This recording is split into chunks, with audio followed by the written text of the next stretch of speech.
Howdy everyone, Poacher here with an Age of Magic video, and in today's video we're going over the most popular teams within the game being used at the moment. This is going to serve as a tier list of where these teams are most dominant, where you're going to get the most use out of them.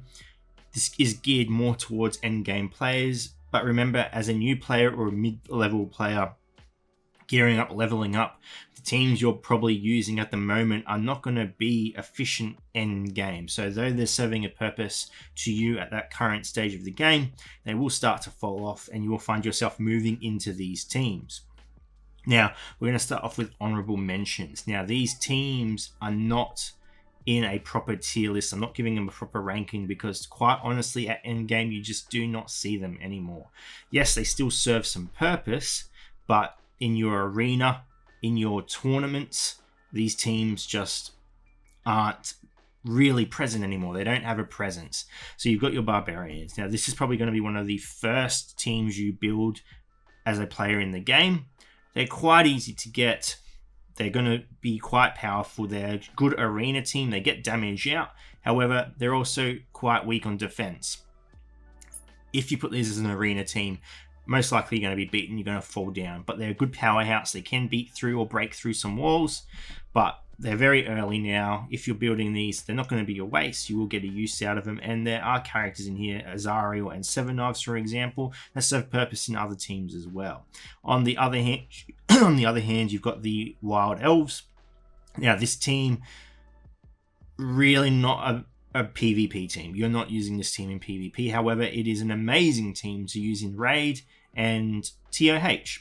Yes, I'm going to put TOH because unfortunately that's the content we've got at the moment. So if you're looking for a team that can glide through, get some stuff done, and you're focusing on PvE, this team is going to serve you quite well as well. The Barbarians will not do well in Raid. They will not do well in TOH. They can get through some stuff, but they will end up falling off because the heal and sustainability of this team is not great, especially with Danae as a leader. The moment these characters start getting hit, yes, they do more damage, but they also cannot dodge. They will start losing HP quickly, and Azariel can only save them for so long. This team, on the other hand, has really good survivability. With that crit being able to heal, with Gloriana being able to hide, you do not want to put Sandario as your leader. Gloriana will always be your leader. And if you even want more sustainability, you can get rid of Sandario and put in another healer like Lucky, and that team will again push even further in those raids in TOH. So there are your honorable mentions. These teams are not a waste, however, you will find yourself moving out of them as you progress through the game. Up first, we have the Archons. Now, the Archons were a dominant team for a very, very long time. However, as more powerful teams come out with more heroes that are capable of doing tremendous things, the Archons have slowly started to fall off. Their reign was over a year, but like I said, building this team is going to still serve you purpose though. If you have the Archons, it is not a waste. These characters are still quite powerful. Their failure has started to be relevant in Arena though. So they are falling off in Arena. Yes, they can get stuff done in Arena, but if you leave these teams as defense, then there will be a lot of people who can beat you and start knocking you down in the ranks. The original setup was Artis, Tyros, Magnus, Sacrif, and then you have your subs like Ilios and Roynar. You could mix and match other characters. There have been other teams. These aren't set in stone. There are other characters that can fit in the main hero squad. However, these are the most common. Now, in Raid and TOH, this team is going to do quite well. You've got Sacrif who can remove debuffs. You've got Magnus protecting you when your characters get low HP. And he has a heal as well. You've got Tyros who's great damage, great reset, initiative reset. Artis can blind. There's a lot this team can offer you. Then you throw in your Ilios if you want. He can boost initiative. He has a pretty decent AoE. He can do more damage against dark heroes, I believe. I'm not sure if that's his leadership ability or just his passive, but he's solid. And then you have Roynar, which can remove buffs from the enemy. He can do solid damage. This team is, if you've got it, you're doing well. They will serve you well. In Arena, though, they're starting to fall off. You still do see them. That's because people have them maxed out. They're one of those teams in the game that are still fairly easy to max. Once you start working on them, you will get there. You can buy them in the shops. You can get the artists maxed through an event, that the type of event that doesn't really come around often anymore. So it's an easy team to build. It's going to do well in Raid TOH. Arena, it probably, if the arena bracket you're in is still building up, or you're an early player, they're still going to do well. But yeah, as you progress, they will fall off. Next up, we have the Dark Elves. Now, the Dark Elves were a fairly bad team for a long time until the release of Lael. It was a lot of controversy in the community because they were meant to be the team that could beat the Archons, except they couldn't beat the Archons. You can see that their arena rating is higher than the Archons. Now with Lael, yes, they are quite powerful as a defense team and an offense team. Now, the trick here and why I rate them highly is because going up against this team specifically, though you may be confident in winning, the chances of winning with a 3-star, assuming both teams are of equal power, is lower than 3-starring the Archon team. So this team can be more difficult to get that 3-star. So going up against them in tournament, for example, unless you have the correct team for a Dragonkin, for example, you may have a bit of difficulty, especially if, for example, you can't get a slow down on the Naja and she gets her first ability off. Then you have to worry about her resurrecting Drakes in replacement of characters that have fallen. You've got the Lokia who can apply damage when buffs and debuffs, I think they are removed from your heroes. The longer the fight goes on with these characters, the worse it gets for you. Raid TOH, they're not great. I wouldn't be using these in Raid or TOH because they're not a team that does well against multiple waves of enemies. They fight one wave, one group, that's it. They're a striker team. They eliminate. That's the whole point of this team, is they try to eliminate quickly. You chuck them into this, they're just going to fall apart very slowly. The Azariel heal will not last very long. And yeah, Arena, they're okay. They're doing well. They're a lot better than they used to be. Moving on, we have the Children of the Forest. Now, with the release of Bjorn, this team has made its presence within the meta community. The team itself is pretty solid, but as you can see, the main heroes have only got 2. Well, I've got subs down here. You've got Tricky, Stealthy, and Pride. Now, there is still Softy and Sabretooth. I don't really see them being used that often with this team, but what you will find is all you really need are these 2 characters, Bjorn and Lucky. These 2 characters are being combined with so many different teams. I've seen them with Archons, I've seen them with Dragonkin, I've seen them with not full Archons, like a hybrid with Magnus and Sacrif. That way you've got that Magnus and preventing you or healers from being killed. And Bjorn's just going to go rampant. I've seen them with Orcs. These 2 characters seem to be in the spotlight. They're being mixed and matched with a lot of different teams. These 3, you can put them as a whole team, but I find people are having more success just mix and matching these 2 with different squads and leaving these 3 behind. But by the time you get Bjorn, these characters will be fairly leveled up. So if you want this team, you'll have it. They're pretty decent. You're not going to fail with this team. You'll do okay in Arena, you'll do okay in Raid, you'll do okay in TOH. The trick, however, with this is just getting that Lucky into a point where it puts Bjorn into Rage mode. If you can't do that, then the team falls apart. You want to save Lucky, she doesn't need to die. You just want her in a critical state so Bjorn goes Super Saiyan and takes out the enemies. Next up, we have the Druids. Now, the Druids have become quite a powerful team since my last video. I mean, they've always been powerful with the release of the full squad, minus Mirrodin, because Mirrodin is just... Don't waste your time on Mirrodin. Unless you need Mirrodin for a certain event, he's just not worth getting. These are the 5 you want. Your Cathbad, your Drevarad, your Irma, your Wieland, and your Mabe. They are a strong team. They do well. They have good survivability. They're a great arena team. They, all around, are just decent. They'll do good in Raid. They'll do good in TOH. If you're really struggling, you could remove one of your characters and chuck in another healer. This is for PvE purely. PvP, though, you probably want to keep it exactly the same. They can beat the Dark Elves. They can beat Dragonkin, I believe. Very rare. The issue with fighting Dragonkin, for example, Dragonkin can remove debuffs, and this team relies heavily on debuffs. There's a lot of debuffs. You've got May with your lockdown, you've got Irma with your accuracy decrease, you've got your, what's his name, Emp Boy, I've forgotten, Drevarad. He can reduce critical strike on the enemy. There's just a lot of debuffs this team applies. So when you go up against a team that can remove debuffs, their value slightly diminishes, but overall, they're a solid team. Moving on, though, we have the Beastmen. Beastmen are still a fairly strong team with their ability, and I believe purely that this is the reason why they are so strong, is because of their ability to remove debuffs. In Arena, they are a pain to fight still, especially with the Phoenix and her RNG. Okay, you kill her, sometimes she's going to resurrect another Beastman, sometimes she's not. You have to fight around killing everyone on the team before you can get to the healer. And yeah, she's pretty toxic. Then you have your subs. You can chuck an Azariel in there. You can chuck a Roinar in there. The most common team of these 4 characters and the Azariel. With that, the team just has a lot of brick wall. It's a really strong brick wall and it's hard to break through.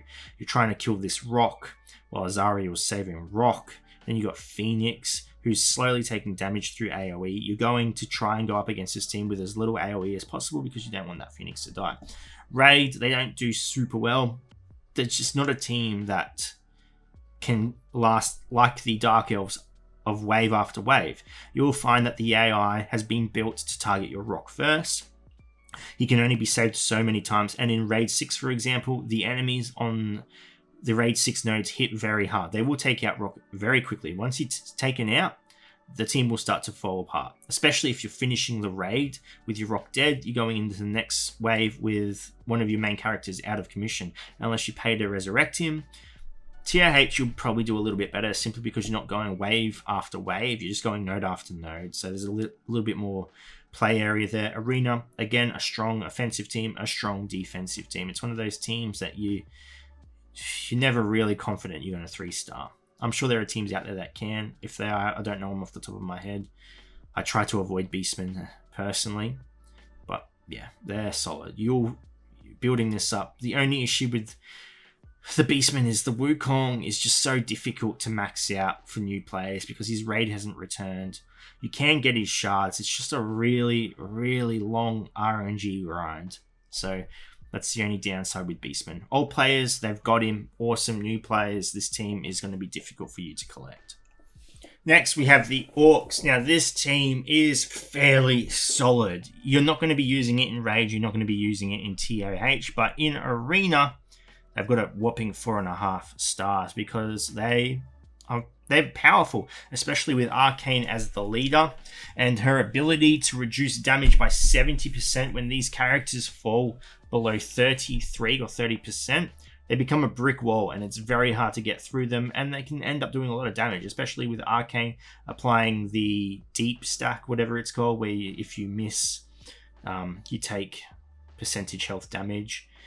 You've got the healer, their names are so confusing, Rockdarn or Gadan, whatever his name is. He has a resurrect. I don't know how the AI plays them. I haven't properly versed Orcs. I haven't seen many proper teams of Orcs yet. I do want to try against these, but I have seen people who stand by the Orcs, swear by them. They are very powerful. Their defense is really high. It's just trying to take out the key figures. Now, the only good thing about the Orcs when you're trying to fight them is if I'm going to call him Gadan. I think his name is Gadan, the healer. When he resurrects, if he's not able to remove that debuff off the resurrect and that orc dies, they're unable to be resurrected again.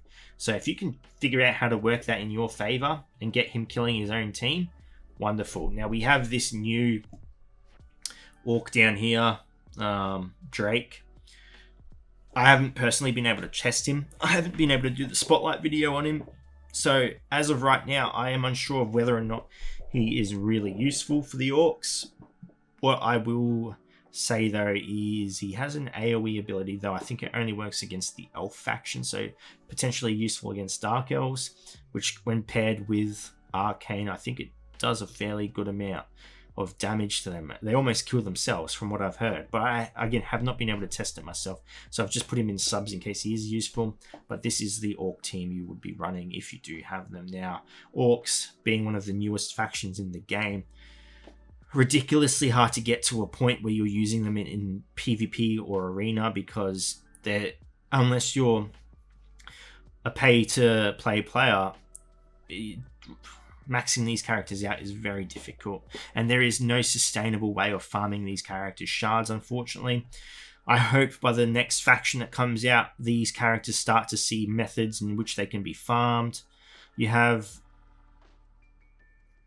G'dan, who you can max out. He has an event which you can complete, and then you can buy his shards in the store. Was there any other one that got an event? I can't remember off the top of my head. I'm not sure. With the release of the Drake, though, he will be the final event of this series. I'm pretty sure these were all one-time events except for G'dan. After that, the currency used in their events will be taken out of the game, and you will not be able to use it anymore. So, like I said, I really hope these characters are put in the game as a farmable method, because they're quite strong and they're a good addition to anybody's roster. Moving on, we have the final team. This is, in my opinion, the strongest team in the game at the moment. It has been for a fairly long time now. I even looked at my last tier video, and I did that with the Dragonkin as a full faction only just being completed, and my god, did we underestimate them. Because they are an absolute powerhouse. TOH, they will tear through it. Raid, honestly, I don't use many other teams except Dragonkin. The Arena as well, I think they are the most common team at endgame you will find, because they are so powerful. They have the ability to mix and match. You have your Dexa, which is normally the last character you'll put in. And then, personally, I run the Lucky, but you can take the Dexa out and you can put Sacrif and Magnus in. There are actually several ways you can run these. This is the most common, and they just do really well. They have the ability to remove debuffs, okay? You can do extra damage with your Katar, because Karana loses a bit of HP and Dexa loses a bit of HP. Karana is getting initiative on hit, so even when it comes to little AoE abilities, they're boosting her up. She's able to resurrect, she's able to heal. She was a healer that fell off for a long time, but with the release of Dragonkin, with Dracona, she is an absolute unit on the team. You have your Lucky. When you throw Lucky in, the AI really struggles to beat it. They just do, because they kill the Lucky, Karana resurrects them. They kill Karana, Lucky resurrects her. They kill Karana, Dexa does crazy amounts of damage. Dracona has the ability to increase defense. He can do a decent AoE. His basic attack, I think off the top of my head, is the strongest hitting basic attack in the game. You can run complete nodes with just using his basic attack. If you don't want to use the AoE, because of those characters on the enemy team that benefit when you're using AoE, Beastmen for example, his basic attack is going to do tremendous amounts of damage. It almost does more damage than some characters' special abilities. He has pretty high crit chance with Dexa in the background as well. They're just weapons, absolute weapons. They have everything. They have survivability. They have defense. They have offense. They're just hard to beat. They're really difficult to beat. So, again, this video is purely my opinion, but this is the absolute top team in the game at the moment. The only reason they're not a 5-star arena team is because they can be beaten. They're not invincible. If they were, they'd be 5 stars. That's the only reason I'd give a team 5 stars, is because nothing can beat them, not even a mirror squad. But as of right now, they can be beaten. They are just dangerous. They're dangerous. So those are the top teams being used in the game at the moment. Now, players are mix and matching with a lot of heroes that I have not mentioned, simply because it takes into account arcane stars. If players have heroes that are semi-useful with high arcane stars, they will try and fit them into a team however they see fit. And sometimes it does create a really strong team. But these are the common teams being used, and mix and match how you want or how you see fit. Maybe you come up with something new. Anyway, ladies and gentlemen, thank you so much for watching. If you have any questions, feel free to leave a comment below. I will answer it to the best of my ability. And wherever you are in the world, until next time, please take care of yourself.